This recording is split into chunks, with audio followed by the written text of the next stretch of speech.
Ẹ kú dédé àsìkò gbogbo tí ẹ ti ń gbọ́ mi lé lóko tàbí lẹ́yìn òdì, ẹ jẹ́ kí a gbàdúrà. Bàbá Ọlọ́run ayérayé, Ọlọ́run wa àṣeyín lọ́ba gbẹ̀yìn ga fún àánú àti oore ọ̀fẹ́ ńláńlá tí a rí gbà, tí ẹ fi jẹ́ ká tún rí ọjọ́rú mìíràn nínú oṣù ìkejìlá. Ìyìn àti ọlá ni fún orúkọ yín o, fún àṣeyọrí ìtẹ̀síwájú ọ̀rọ̀ ìbùkún yanturu tí ó rú fún wa. Àṣeyín lọ́ba Ọlọ́run àánú wa. Ọ̀rọ̀ tí a gbéyẹ̀wò lé ní kó ṣe ayé àti ọkàn wa ní rere, nítorí tí a gbàdúrà lórúkọ Jésù Kristi Olúwa wa. Àmín àmín orúkọ Jésù. Ìwé ọ̀run ṣíṣí tí a ti ọwọ́ olùṣọ́ àgùntàn yín náà kọ Adéjàre Adébóyè kọ. Èní ọjọ́rú ọjọ́ 11 oṣù kejìlá. Àkòrí tí a ó gbéyẹ̀wò lé ní sọ wípé agbára àtòkè wá, agbára àtòkè wá. A mú bíbélì ẹsẹ̀ àkọ́sórí wa nínú ìwé orin Dáfídì orí 29 ẹsẹ̀ 11. Orin Dáfídì orí 29 ẹsẹ̀ 11.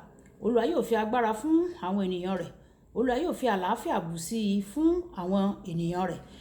Bíbélì kíkà wa láòmú nínú ìwé Ábákúkù orí 3 ẹsẹ̀ 17 títí dé ẹsẹ̀ 19. Ábákúkù orí 3 ẹsẹ̀ 17 títí dé ẹsẹ̀ 19. Bí igi ọ̀pọ̀tọ́ kì yóò tilẹ̀ tanná, tí èso kò sì ní sí nínú àjàrà, iṣẹ́ igi ólífì yóò jẹ́ àṣedànù, àwọn oko kì yóò sì mú oúnjẹ wá. A ó ké agbo ẹran kúrò nínú agbo, ọ̀wọ́ ẹran kì yóò sì sí ní ibùsọ̀ mọ́. Ṣùgbọ́n èmi ò máa yọ̀ nínú Olúwa, èmi ò máa yọ̀ nínú Ọlọ́run ìgbàlà mi. Olúwa Ọlọ́run ni agbára mi, òun yóò sì ṣe ẹsẹ̀ mi bí ẹsẹ̀ àgbọ̀nrín, lórí ibi gíga mi ni yóò sì mú mi rìn, ní olórí akọrin lára ohun ọ̀nà olókùn mi.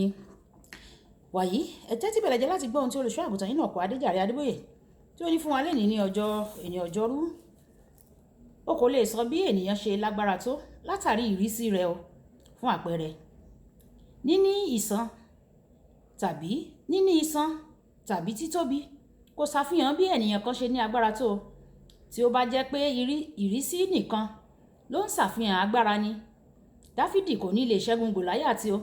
Nínú ìwé Sámúẹ́lì kìíní orí 17 ẹsẹ̀ 42 títí dé ẹsẹ̀ 54. Ìwé Oníwàásù orí 7 ẹsẹ̀ 19 ó sọ pé ọlọ́gbọ́n kan ju ènìyàn alágbára 10 lọ. Nínú ẹsẹ̀ 12 orí kan náà, Bíbélì sọ pé nítorí ààbò ni ọgbọ́n, àní bí owó ṣe jẹ́ ààbò. Ṣùgbọ́n èrè ìmọ̀ ni pé ọgbọ́n fi ìyè fún àwọn tí ó ní. Èyí túmọ̀ sí pé ọgbọ́n, owó tàbí méjèèjì máa ń pèsè agbára àti wíwà ní àìléwu. Gbogbo ènìyàn ló ní ohun kan tàbí ẹnìkan tí wọ́n gbára lé gẹ́gẹ́ bí agbára wọn. Ẹ̀wẹ̀, agbára tó ga jù ó máa ń wá láti òkè wá ni o. Ìdí nìyí tí Dáfídì fi sọ nínú ìwé orin Dáfídì orí 121 ẹsẹ̀ 1 àti 2. Èmi yóò gbé ojú mi sí orí òkè wọn ni. Níbo ni ìrànlọ́wọ́ mi yóò ti wá? Ìrànlọ́wọ́ mi yóò ti ọwọ́ Olúwa wá, tí ó dá ọ̀run òun ayé. Dáfídì ní orísun agbára tí ó ràn án lọ́wọ́ láti borí àwọn ogun. Ó gbé nínú ọrọ̀, kò sì fi ogún rẹ̀ lélẹ̀. Nínú ẹsẹ̀ ìwé mímọ́ ti òkè yìí, ó sọ pé ìrànlọ́wọ́ òun wá láti ọ̀dọ̀ Olúwa. Ní ọ̀nà mìíràn, Ọlọ́run ni agbára rẹ̀. Agbára tó wá láti ọ̀dọ̀ Ọlọ́run jẹ́ èyí tí kì í ṣe gbẹ́kẹ̀lé nìkan lásán o. Kì í ṣe nǹkan tó tóbi jù nìkan o. Ó máa ń wà déédéé ní gbogbo ìgbà. Agbára náà kì í ṣá, kì í tí, kì í dìbàjẹ́, ó wà títí ayé.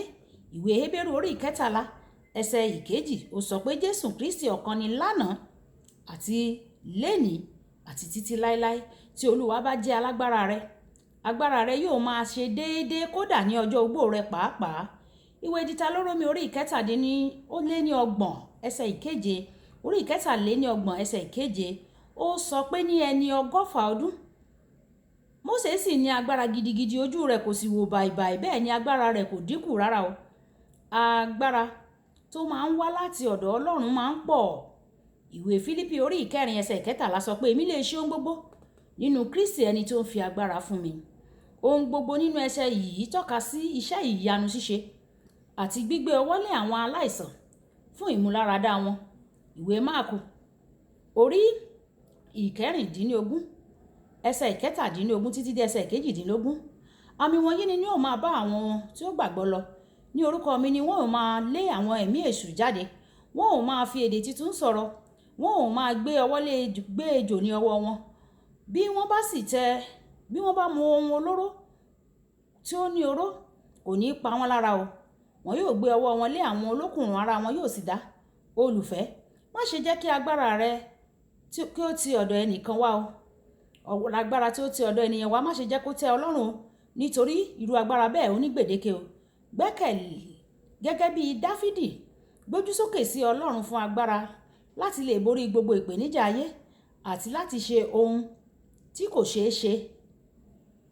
Olótìtọ́ ni Ọlọ́run wa o, ó sì ṣetán láti ṣe é gbáralé. Ó ṣe é gbáralé. Kókó àyẹ̀wò: Bàbá, jọ̀wọ́ jẹ́ agbára mi ní gbogbo ẹ̀ka ayé mi. Bàbá, jọ̀wọ́ jẹ́ agbára mi ní gbogbo ẹ̀ka ayé mi. Ọlọ́run yóò sì jẹ́ agbára wa ní orúkọ Jésù. Olúbùkọ́lá Ayákó ní orúkọ mi. Ẹ máa bá mi láìkẹ́, kẹ́ máa kọ́mẹ̀ntì nípa ìkẹ́dẹ̀, máa share fáwọn èèyàn kí wọ́n lè jẹ àǹfààní Ọ̀run Ṣíṣí Yorùbá. Ó dàbọ̀.